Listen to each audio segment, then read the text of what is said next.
Napipilitan ka bang kumain ng gulay dahil sabi ng iba? Oras na para alamin kung bakit ito mahalaga para sa iyo. Marami sa atin ang kumakain ng gulay dahil sinasabi ng iba na kailangan natin. Pero, naisip mo na ba kung bakit talaga?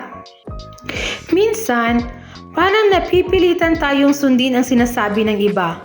Pero ang mahalaga ay maunawaan natin ang tunay na dahilan para sa sarili nating kalusugan.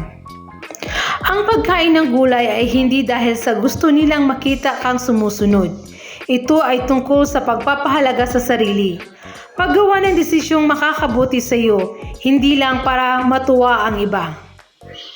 Kapag naintindihan mo na ang halaga ng gulay para sa iyong lakas, resistensya at mahabang buhay, hindi na ito tungkol sa pag-fit sa expectation ng iba.